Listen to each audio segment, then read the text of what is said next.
वृंदावन विहारी लाल की जय। राधा रानी की जय श्री गुरुदेव भगवान की जय। श्री राधे राधे। भक्ति प्रश्नोत्तरी कार्यक्रम प्रारंभ किया जा रहा है। आइए हम भक्ति संबंधित प्रश्नों को श्रवण करें। श्री राधे राधे गुरु जी, आपके श्री चरणों में कोटि कोटि दंडवत प्रणाम। कनाडा से हैं। इनका प्रश्न है, 108 मनके की माला में किसी एक मनके पर मंत्र बोलने में त्रुटि हो जाए तो क्या करें? माला फिर से शुरू करनी होगी या माफी मांगकर उसी मनके पर सही उच्चारण करें?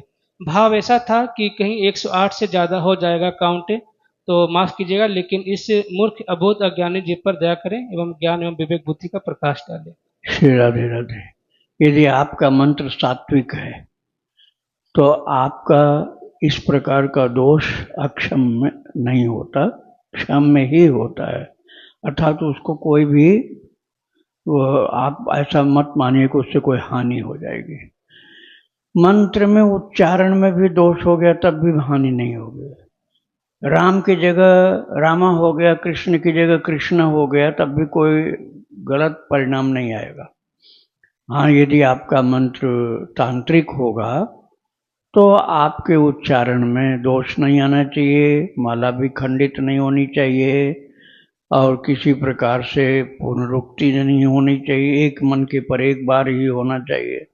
वो सब सावधानी होती है जो सात्विक मंत्र नहीं होते उनके लिए। सात्विक मंत्र में कभी भी कोई नेहाभिक्रमणाशोस्ति प्रत्यवायो न विद्यते, प्रत्यवाय नहीं होता है और किसी प्रकार से उसमें फल की कमी भी नहीं आती है। राधे राधे। इनका दूसरा प्रश्न है, अगर किसी संत से प्रश्न पूछा लेकिन संतोषकारक उत्तर न मिला हो और बार बार उन संत से सत्संग न हो पाता हो तो क्या वही प्रश्न दूसरे संत से पूछा जा सकता है या ऐसा करने से पहले संत की अवज्ञा का अपराध लगता है?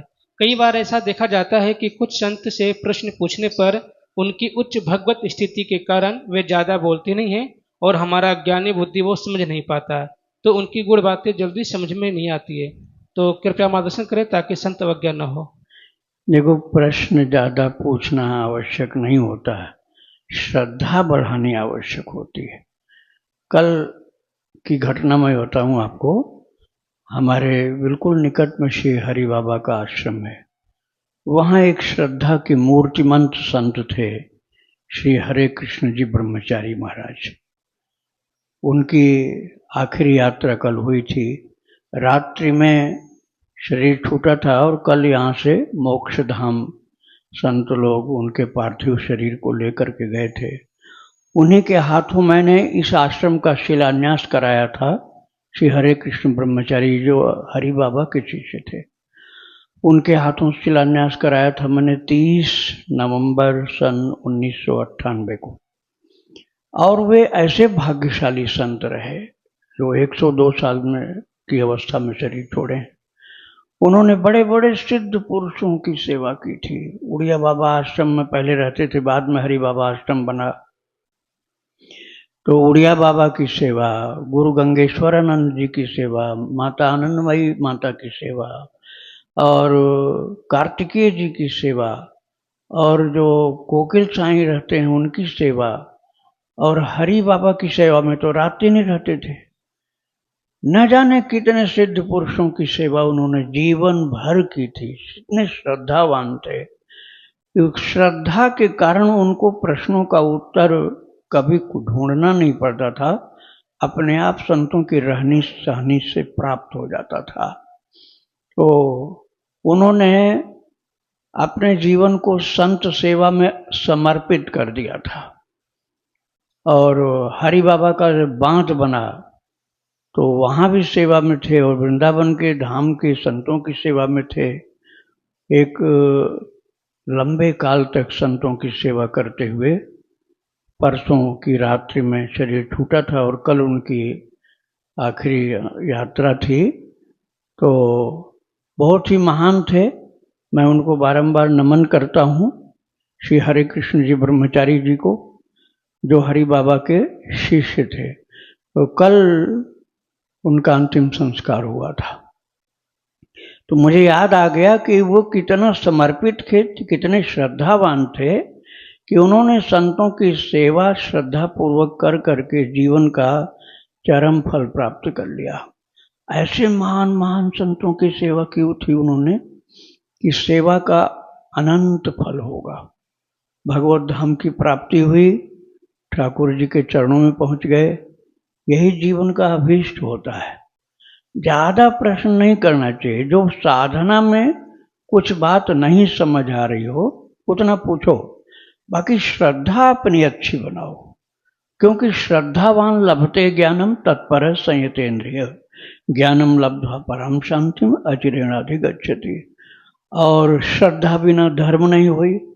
और भवानी शंकरो वंदे श्रद्धा विश्वास रूपेण, याभ्याम बिना न पश्यन्ति सिद्धा स्वांतस्थमीश्वरम। याभ्याम बिना न पश्यन्ति, जिन श्रद्धा और विश्वास के बिना कुछ भगवत दर्शन नहीं होता वो भवानी शंकर के स्वरूप है, श्रद्धा विश्वास। तो संतों की मुख्य चीज होती है श्रद्धा। आप श्रद्धा अपनी बढ़ाओ, संतों का आशीर्वाद मिलता रहेगा, उनकी सेवा मिलती रहेगी और आपका मनुष्य जीवन सार्थक हो जाएगा। श्री राधे राधे। प्रश्न है गुरुजी, गुरुदेव मैं जानना चाहता हूँ भगवत दर्शन होने के बाद क्या ब्रह्म बोध होता है? तो क्या शिव जी के दर्शन से नहीं होगा? क्या ऐसा मन में कोई प्रश्न नहीं रहता ब्रह्म बोध हो जाने के बाद? देखो, दुर्योधन को बहुत बार भगवत दर्शन हुआ था, कन्हैया का दर्शन हुआ। अब ब्रह्म बोध की जगह उसके अंदर कोई जैसे ऐसा था जैसे कलयुग का ही बोध हो रहा था। ब्रह्म बोध तो हुआ नहीं, अज्ञान में ही पड़ा रहा जीवन। भगवान का दर्शन होता था। क्यों? क्योंकि श्रद्धा नहीं थी। कपट, छल, बनावट, हमेशा चालाकी। कहता था किसी तरह से इस ग्वाले को बंदी बनाना है। अब बताओ, भगवान अपने दरवाजे पर आए, पधारे हैं कृपा करके, चरणों में लौट जाता और कह देता कि प्रभु मैं आपका हूं, हम सुख शांति से रह सकें, हमारा जीवन जो उसका लक्ष्य आपके चरणों की भक्ति है, हमारे जीवन का लक्ष्य वही हमें दे दीजिए और कुछ नहीं चाहिए, तो उसका उद्धार हो जाता। लेकिन भगवान का दर्शन करते हुए भी कोई लाभ दुर्योधन नहीं उठा पाया, शकुनी कोई लाभ नहीं उठा पाया। तो श्रद्धा अपनी बनाइए, तब दर्शन से सब कुछ मिलेगा। और देख रहे हो भगवान को और ऊटपटांग बक रहे हो, गाली बक रहे हो, जैसे कंस था, वो तो भगवान ने उसको मार दिया कंस को, इसलिए भगवत धाम की प्राप्ति हो गई। क्योंकि भगवान के हाथ से मरने पर जीव मुक्त हो जाता है। भगवान के हाथ से मरने पर जीव को मोक्ष हो जाता है, इसलिए कंस का मोक्ष हो गया। नहीं तो उसके अंदर कोई भक्ति नहीं थी, द्वेष था, कृष्ण से द्वेष था, उसकी मुक्ति नहीं हो सकती थी। लेकिन भगवान के हाथ से मारा गया इसलिए मुक्ति हो गई। तो जीवन भर भगवान के धाम में रहा लेकिन भक्ति नहीं मिली। हाँ, लड़ाई करने पर भगवान के हाथ से मार दिया गया तो मुक्ति हो गई थी, किंतु प्रेम नहीं था उसको भगवान से। ऐसे दुर्योधन को भगवान से प्रेम नहीं था। क्या देखा नहीं दुर्योधन ने? कंस ने भी देखा था भगवान को। मरते समय भगवान ने उसको मोक्ष प्राप्त के लायक बना दिया था। राधे राधे। इनका दूसरा प्रश्न है, गुरुजी मेरा एक दोस्त है, सख्य भाव का उपासक है, वह जानना चाहता है इस भाव से जो कृष्ण की प्राप्ति होगा तब कौन कौन सी लीला में श्री कृष्ण के साथ रह सकेगा? क्या अभी वह सखी भाव या मंजरी भाव की उपासना कर सकता है? किसी भाव को कम मत समझो। पहली बात तो यह है, किसी भाव को कम मत समझो। सख्य भाव के थे महाराज गया प्रसाद जी महाराज, वात्सल्य भाव भी था, सख्य भाव भी था उनका। और बहुत ऊंचे भाव के थे श्री हनुमान प्रसाद पोद्दार जी महाराज, राधा भाव के थे वो। और राधा बाबा सहचरी भाव के थे। ये लोग भी श्री गया प्रसाद जी का दर्शन करने आते थे। गया प्रसाद जी महाराज सख्य भाव में, वात्सल्य भाव में रहे, लेकिन इतना महान थे कि बड़े ऊंचे ऊंचे भाव वाले भी उनका दर्शन करने आते थे। तो किसी भाव को आप छोटा मत समझो, जिस भाव से कन्हैया में प्रेम हो जाए वही भाव आपके लिए परम कल्याणकारी है। राधे राधे। नेहा जी है इनका प्रश्न है, गुरुदेव मैं अभी भक्ति मार्ग पर नई नई हूँ, लगभग 1 वर्ष हुआ है। साधन रूप में राम नाम और रामचरितमानस, बस इन दोनों का ही आश्रय लिया हुआ है। प्रश्न है, मेरे माता पिता रामचरितमानस और राम नाम जपती हैं। अच्छा ठीक है। प्रश्न है कि माता पिता नहीं हैं, घर पर बड़े भैया हैं जो कि शराब की लत से बहुत ज़्यादा ही ग्रसित हैं। उन्होंने नौकरी छोड़ दी या इस आदत की वजह से नौकरी छूट गई है। अब वो मुझसे शराब के लिए पैसे मांगते हैं क्योंकि मैं नौकरी कर रही हूँ। न देने पर घर में क्लेश होता है। इस तरह उन्हें पैसे देने से मेरे भी कर्म खराब तो नहीं हो रहा है क्योंकि वो शराब पीते हैं। मैं तो पाप नहीं कर रही उनको पैसे देकर। और क्या मैं सब छोड़कर अयोध्या जी या चित्रकूट चली जाऊं और अपना शेष जीवन पूरी तरह से राम जी को समर्पित कर दूं, तो क्या यह ठीक रहेगा? कृपया मार्गदर्शन करें। शराबी को शराब के लिए पैसा देने से पुण्य तो नहीं हो सकता, पाप ही हो रहा आपसे। आप उसको भूखा समझकर कभी ला करके बढ़िया बढ़िया भोजन करा दो, अच्छी अच्छी मिठाई ठाकुर जी को भोग लगा के खिला दो, वो तो कल्याणकारी है, उसमें पाप आपको नहीं लगेगा, उसकी भूख मिट जाएगी। हो सकता है कुछ बुद्धि भी सुधरे भगवान का प्रसाद खा खा करके। आप उसको शराब के लिए पैसा देंगे तो कहाँ से पुण्य हो जाएगा, पाप ही पाप कर रहे हैं आप। इसलिए उसके शराब पीने में बिल्कुल भी, चाहे वो गाली बके तब भी मत देना पैसा। खाने के लिए पैसा नहीं दो, खाने की वस्तु ला कर दो। भूखा है कुछ अच्छी चीज खिलाओ उसको, शराब मत पिलाओ। राधे राधे। तो गुरुजी ऐसे में क्या वो अलग रह सकती है? कोई अपराध तो नहीं बनेगा? अलग अलग रहना मजबूरी है तो रहो, नहीं तो रात दिन वो गाली बकेगा, मारेगा, पीटेगा, पैसा छीनेगा, तुम्हारा जीवन में नरक बनाएगा। जब वो ठोकर खाएगा तभी सुधरेगा वो। इसलिए अलग रहने में कोई दोष नहीं। राधे राधे। काजल जी है इनका प्रश्न है, मैं ठाकुर जी के साथ कौन सा रिश्ता बनाऊं जिससे मुझे उनकी कृपा शीघ्र प्राप्त हो? भगवान से रिश्ता पहले से ही रहता है, केवल आपको मानना पड़ता है। मोह तोह नाते अनेक, मानिए जो भावे, ज्यों त्यों तुलसी कृपालु, चरण शरण पावे। भगवान से रिश्ता हमारा सब तरह का है। मानिए जो भाव है, आपको जो भाव है वो मान लो। और आपने मान लिया तो भगवान की ओर से माना हुआ पहले से है, तुरंत मान लेंगे वो। आपने प्रभु को पिता माना है, पिता है। बेटा मान लो, बेटा हो जाएंगे। बेटा मान लो, भगवान को बेटा बन जाएंगे। अरे भगवान तो सबके मालिक हैं, लेकिन कभी कभी भगवान नौकर बन करके भी लीला किए हैं। और जब पता चला तब तो कह दिया अब मैं क्या नौकरी करूं? बोले नहीं प्रभु आप तो हमारे मालिक हैं। वो तो अज्ञान में हुआ।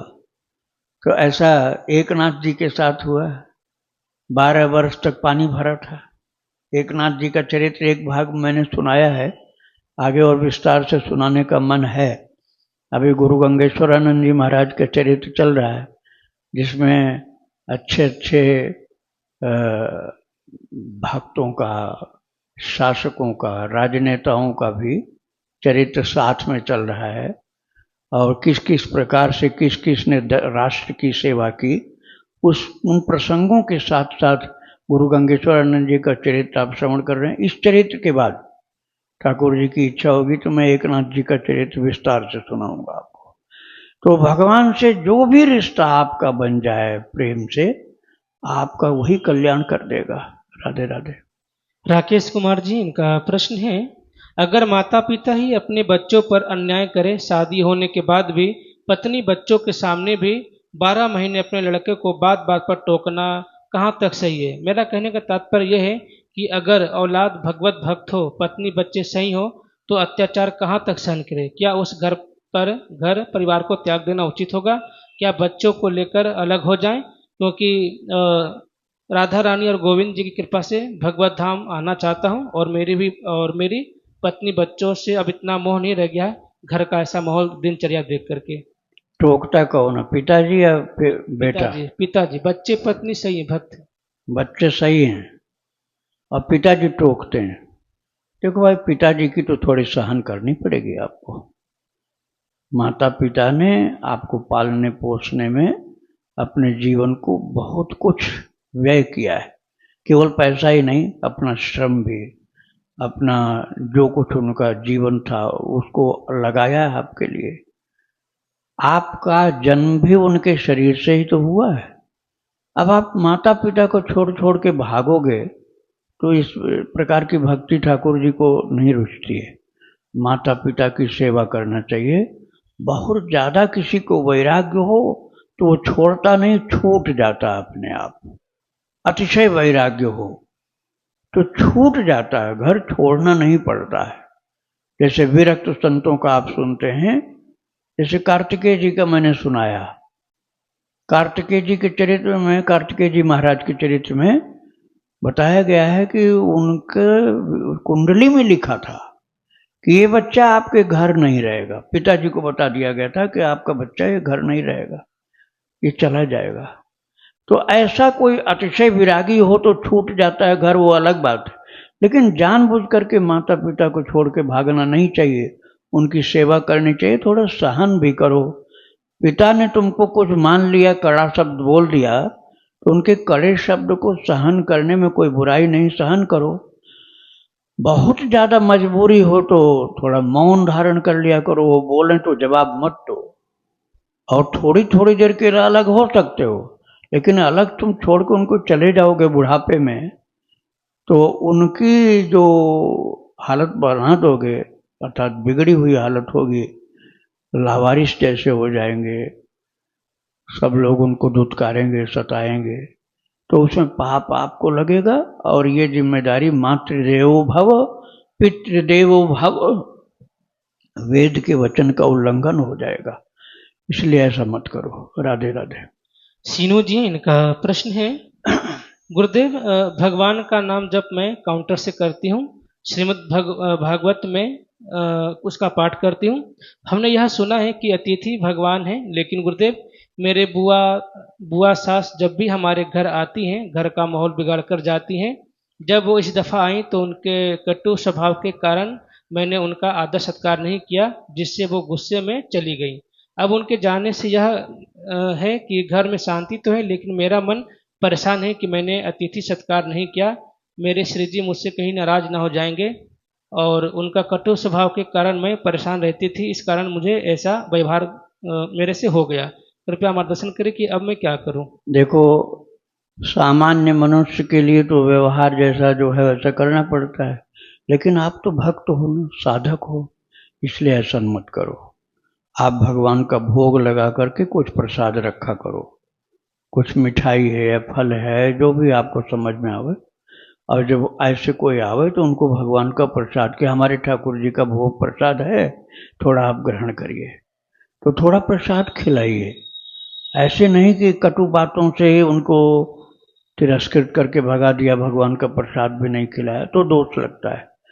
कुछ खाए बिना अतिथि को भगा देना, खिलाया नहीं, तो दोष तो लगेगा ही। तो आप उनको जब कोई आवे तो उससे बातचीत में पहले मत लगो, पहले लो प्रसाद थोड़ा खाओ, खिलाओ, तो फिर उसके बाद हाथ जोड़ करके बैठो। ऐसा नहीं कि उनकी हर बात को काटते रहो, तब दुखी नहीं होंगे, नहीं तो दुखी होकर जाएंगे तो दोष लगता है। राधे राधे। इनका दूसरा प्रश्न है, गुरुदेव नाम जप श्रवण कीर्तन कर रही हूँ, लेकिन पूर्व में की गई गलतियाँ याद आती है तो मन बहुत जलता है। राधा रानी से मैंने वचन दिया है कि आगे से कभी ऐसी गलती नहीं करूंगी, लेकिन गुरुदेव मन की जलन कम नहीं हो रही है, ऐसे में क्या करें। मन की जलन के लिए भाव अपना पवित्र बनाओ। जो आता है किसी से ऐसा खराब भाव होता है तो मन में सोचो कि शायद मेरी परीक्षा लेने के लिए ठाकुर जी ने कुछ किया है, इसलिए परीक्षा में मुझे खरा उतरना है। और भगवान मेरी परीक्षा ले रहे हैं तो अब मैं कैसे बिगड़ जाऊं, डगमगाऊं। तो परीक्षा के तौर पर अपने को सफल बनाने के लिए सहन शक्ति बढ़ाओ, मौन धारण करो, सहन शक्ति बढ़ाओ, सेवा भावी बनो, तब तुम्हारे अंदर साधुता आएगी, अर्थात महानता आएगी। अब तुम सामान्य व्यक्ति की तरह से एक दूसरे का बदला लेना है, उसको नीचा दिखाना है, उसको हम हमसे क्या मतलब है, भगा देंगे। ऐसे करोगे तो साधक कहाँ से बन जाओगे तुम। श्री राधे राधे। गीता जी, इनका प्रश्न है, गुरुदेव मैं बचपन से शिव जी को मानती हूँ। अभी मेरी उम्र 46 वर्ष हो गई है। आपको और सभी पूजनीय संत भगवान को सुनती हूँ और मैं एकादशी भी रखती हूँ। कृष्ण जी, राधा रानी जी, राम जी की पूजा करती हूँ। शाम सदाशिव नाम जप करती हूँ। नवरात्रि भी रखती हूँ। मेरे कहने का तात्पर्य यह है कि मैं सबको मानती हूँ, लेकिन बचपन से मेरे मन में पिता रूप में मेरे भोले बाबा बसते हैं। अब गुरु जी, जैसे कि एकादशी रखती हूँ तो उस दिन किस नाम का जप करूँ, मेरी समझ में नहीं आता। मेरे भोले बाबा तो राम श्याम के नाम कीर्तन से खुश होते हैं और मैं करती भी हूँ, लेकिन मैं नाम जब शिव जी का ही करती हूँ। कृपया मार्गदर्शन करूँ, मैं क्या करूँ। आप कर सकते हैं, सांब सदाशिव भगवान का ही नाम है, आप कर सकते हैं। किंतु यदि आप शालिग्राम जी की, राम जी की या कृष्ण भगवान की पूजा करती हैं तो सीताराम राधे श्याम सीताराम सीताराम राधे श्याम सीताराम ऐसा करो, तो इसमें सीताराम और राधे श्याम नाम जप हो जाएगा। हाँ, शिव जी को स्नान कराते समय सांब सदाशिव या शिवाय नमः शिवाय नमः, नमः शिवाय नमः शिवाय नमः शिवाय ये बोलते हुए शिव जी को जल चढ़ाओ तो अच्छा है। भगवान का कीर्तन करो तो सीताराम सीताराम सीताराम सीताराम, राधे श्याम राधे श्याम राधे श्याम राधे श्याम, इस प्रकार से कीर्तन करो तो तुम्हारे कीर्तन से भगवान भोले बाबा खुश हो जाएंगे। राधे राधे। प्रश्न है गुरु जी, तिरुपति के बालाजी मंदिर के भगवान और बाकी के देश भर में मौजूद मंदिर के बालाजी भगवान में क्या अंतर होता है, और सभी लोग बालाजी में ही क्यों जाते हैं? नजदीक के मंदिर में तो जाते भी हैं, ऐसा क्यों? देखो, जिस मंदिर में ठाकुर जी के भक्त ज्यादा भजन किए हैं, भगवान की लीलाएं ज्यादा हुई हैं, वो मंदिर ज्यादा प्रसिद्ध हो जाता है और वहाँ की ऊर्जा बढ़ जाती है। और मंदिर तो एक ही ठाकुर जी का होता है, भगवान बहुत सारे नहीं होते, भगवान एक ही होते हैं, रूप उनके अनेक होते हैं। तो मंदिर में कमी नहीं है, वहाँ जो तपस्या करने वाले संत हैं उन लोगों की शक्ति वहाँ भगवान के मंदिर में विराजमान होती है। ठाकुर जी की भक्ति अधिक करने से ही वहाँ की ऊर्जा जागृत हो जाती है। मनुष्य कोई खराब नहीं होता, लेकिन खराब वो बना लिया अपने को, अच्छा बनावे तो वही मनुष्य। सिया राम मैं सब जग जानी, करूं प्रणाम जोर जोग पानी। हर मनुष्य के अंदर सीताराम जी हैं, हर मनुष्य के अंदर निज प्रभुमय देखें जगत, निज प्रभुमय देखें जगत। जब प्रभुमय जगत है और हर मनुष्य के अंदर भगवान है, ईश्वर अंश जीव अविनाशी, चेतन अमल सहज सुख राशि, तो वही मनुष्य आतंकवादी भी बन सकता है, वही मनुष्य एक महान संत बन सकता है। सत्संग करे, कुसंग से बचे, जीवन को साधना में बनावे, सत्संग में लगा रहे, भक्ति में लगा रहे, कुसंग से दूर रहे, सबके कल्याण सबके सेवा में लगा रहे, संत हो जाएंगे। सबको सताएगा, दुष्ट हो जाएगा। तो आप जैसे सुधर जाते हो साधना करने से, ऐसे मंदिर की ऊर्जा भी बढ़ जाती है भक्तों के द्वारा कीर्तन करने से, भजन करने से, साधना करने से वही मंदिर प्रसिद्ध हो जाता है। और जहाँ कुसंग होता है, नशेबाजी होती है और गंदा खान पान होता है, सत्संग भजन कीर्तन होता नहीं है, उस मंदिर का प्रभाव जागृत नहीं होता। भगवान तो हैं लेकिन प्रभाव दबा रहता है। तो मंदिरों की विशेषता भक्तों के कारण होती है। भजन ज्यादा करने वाले होंगे तो मंदिर की शक्ति ज्यादा होगी। राधे राधे। सलोनी जी, इनका प्रश्न है, गुरुदेव परिस्थिति से कैसे बाहर आए? महाराज जी, इस शरीर के भाई बचपन से बहुत मेहनत करते हैं, लेकिन अभी तक कोई भी सफलता नहीं मिली। विवाह भी हो गया है और पत्नी ने भी बहुत क्लेश किया है पैसे के लिए, सिर्फ पैसे का ही मतलब है। हम लोग बचपन से ही गुरु दीक्षित हैं और जैसा गुरुदेव भगवान ने बताया है वैसे सभी मंत्र भी जप करते हैं। देखने पर बताते हैं कि बंधन क्रिया हो गई है। महाराज जी, ऐसा क्या करें कि सफलता मिले और धन भी आए? कभी कभी ऐसा लगता है कि जीवन ही क्यों है, हमारे घर पर धर्म को सर्वश्रेष्ठ माना गया है, एक भी पैसा बेईमानी का नहीं आया है, धर्म ग्रंथों का अध्ययन भी रोजाना होता है, लेकिन अब भी परेशानी बढ़ गई है, 6 से 7 लाख तक कर्जा भी हो गया है, क्या करें। विभीषण शरणागति करते हैं भाई के नाम से, क्योंकि काम के कारण भी कभी कभार उसे समय नहीं लगता है और स्वास्थ्य भी ढीला रहता है, मानसिक परेशानी भी रहती है, कैसे इससे बाहर है कुछ समझ में नहीं आ रहा, कृपया आप कुछ मार्गदर्शन करें। देखो, कुछ प्रारब्ध की परेशानी होती है, प्रारब्ध को झेलना पड़ता है, क्योंकि वो पिछले कर्मों के द्वारा बना हुआ और वो खत्म होगा, ऐसा नहीं कि सदा रहेगा। और उसके बाद शुभ दिन भी, अच्छे दिन भी आएंगे आपके। हिम्मत रखनी पड़ेगी, धीरज रखना पड़ेगा। अब आप विचार करो, कैसी कैसी कठिन परिस्थितियां भक्तों के सामने थी, और फिर भी वो हिम्मत नहीं आ रहे। परिस्थिति नहीं बदलना है, अपने को बदलना है। अब आप सोचो कि प्रहलाद जी का तो पिता ही तलवार लिए खड़ा है मारने को, और तब भी भजन नहीं छोड़ते हैं। विभीषण का भाई जो मारने को तैयार है। तुकाराम जी की तो पत्नी गन्ना से ऐसे मारी थी, तुकाराम जी को गन्ना 2 टुकड़ा हो गया, और तुकाराम जी हंस पड़े, बोले बड़ी समझदार हो तुम, हम तो यही सोच रहे थे कि इसको तोड़ के 2 बनाएंगे तो आधा तुमको देंगे, आधा हम लेंगे। और हंस दिए और दे दिए, बोले कि हमारा काम तुमने कर दिया, लो चूस लो, आधा गन्ना तुम चूसो, आधा गन्ना मैं चूसू।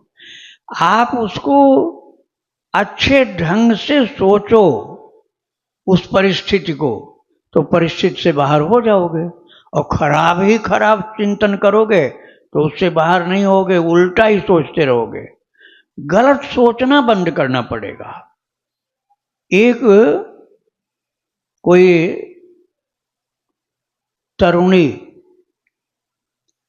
अपने साथ एक थोड़ा ज्यादा उम्र के आदमी को लेकर के रास्ते के बगल में दोनों बैठे हंस रहे थे, और वो तरुणी पिला रही थी लाल लाल पेय बोतल से निकाल कर। एक बाबा जी उधर से जा रहे थे, बाबा जी तो भजन करते हैं, लेकिन देखो कुसंग पड़ जाने पर, बुद्धि ठीक नहीं रखोगे तो गलत चिंतन हो जाएगा। तो उन्होंने डांटा दोनों को, यही जगह मिली तुमको शराब पीने पिलाने की। तो जो जिनको शराब समझ में आ रहा था कि शराब पिला रही लड़की, तो उन्होंने धीरे से इशारा किया, महाराज बैठ जाओ, कृपा करके बैठ जाओ। बोले ये आपने क्यों डांटा हम लोगों को? बोले शराब क्यों पिला रही है तुमको, ये गंदी जगह है क्या है, रास्ता पर ऐसे करते हो तुम लोग? बोले महाराज ये मेरी लड़की है, मुझे डॉक्टर के पास ले गई थी, मैं खांसी का मरीज हूँ, ये लाल बोतल में लाल जो दवाई है शराब नहीं, खांसी की दवाई है। डॉक्टर ने कहा था रास्ते में 2 बार और पिला देना, तो मेरी बेटी है मुझे दवाई पिला रही है, आपने शराब समझ लिया इसको। तो माफी मांगने लगे, मुझसे गलती हो गई। ऐसे कई बार हम लोग अनुमान से ही परिस्थितियों को अपने लिए गलत मान लेते हैं और कहते हैं हर आदमी मुझे खराब देखता है, हमारे बारे में ही चर्चा चल रही होगी, निंदा हो रही होगी। जो दो थोड़ा धीरे बोले सबके लिए मेरी ही बात हो रही है, मेरी ही बुराई हो रही है। अब चाहे वो भगवान की चर्चा कर रहा हो, लेकिन यही कहेंगे मेरी बुराई हो रही। तो ऐसी गलत शंका नहीं करनी चाहिए, यही सोचना चाहिए कि सब भक्त हैं, भगवान की वार्ता कर रहे हैं, उल्टी बात मत सोचा करो। राधे राधे। हर्षिल चौधरी जी, इनका प्रश्न है, गुरुदेव मेरी एज 43 वर्ष की है और मेरी 14 वर्ष की है बेटी को एक आदमी और एक औरत की आत्मा दिखाई देती है, और हम दोनों की भी तबीयत बहुत ज़्यादा खराब रहती है, सही नहीं रहती है। तो गुरुदेव हम क्या करें कि हमारा पीछा छोड़ दे? आत्मा जो दिखाई पड़ती है उसके लिए आपको केवल एक सरल सा उपाय करना है। श्री राम जय राम जय जय राम, श्री राम जय राम जय जय राम, श्री राम जय राम जय जय राम, श्री राम जय राम जय जय राम। आप ये बोलते रहो। वो महाराज कम से कम आपको 6 महीने करना होगा, लेकिन वो 3 महीने में वो आत्मा जो छोड़ के भाग जाएगी आपको। किंतु आप उसकी बातचीत में मत लगना, आप किसी से बातचीत मत लगना। यही श्री राम, इसको बोला जाता है श्री राम विजय मंत्र। श्री राम विजय मंत्र है, श्री राम जय राम जय जय। आपको विजय प्राप्त हो जाएगी और वह बुरी आत्मा पराजित हो जाएगी, उसकी पराजय हो जाएगी, आपकी विजय हो जाएगी और वो भाग जाएगी छोड़ करके। ऐसा हुआ था राधा बाबा के सामने। राधा बाबा के पास एक आदमी आया, बहुत रो रहा था। बोला, महाराज मेरा शरीर जला जा रहा है। तो उन्होंने देखा कि इसके पीछे एक राक्षसी चल रही है और हर कोई तो नहीं देख पाया, बाबा ने देख लिया। तो उन्होंने ये शिक्षा दिया जो मैं श्री राम जय राम जय जय राम के। तो राधा बाबा से उनके शिष्य ने पूछा कि बाबा बात क्या है, ये कैसे जला जा रहा है आदमी? तो बोले कि ये आदमी विदेश से एक स्त्री को ले आया था, उसने इसके अंदर की बहुत सारी पोल को जान लिया और कहती है कि अब मैं तुम्हारा पोल खोल दूंगी और तुम जेल में चले जाओगे। तो फिर इसने उससे बचने के लिए उसकी हत्या कर दी, उस स्त्री को मार डाला। तो जब उसको स्त्री को मार डाला तो राक्षसी हो गई, वो पिशाचिनी हो गई, और वो इसको रात दिन जलाती रहती है। तो उससे बचने के लिए कहा कि हरिद्वार या वृंदावन किसी तीर्थ में चले जाओ और 6 महीना लगातार बोलना। तो 3 महीने में वो प्रेत भाग गई। और बाबा ने कहा कि लेकिन आगे भी उसको 3 महीने और बोलना पड़ेगा जिसे लौट के ना आवे। तो ये विजय मंत्र जो है, श्री राम विजय मंत्र, इसको आप 6 महीने करो श्रद्धा निष्ठा और लगन के साथ, तो बुरी आत्मा भाग जाती है। श्री राधे राधे। वृंदावन बिहारी लाल की जय। राधा रानी की जय। श्री गुरुदेव भगवान की जय। श्री राधे राधे।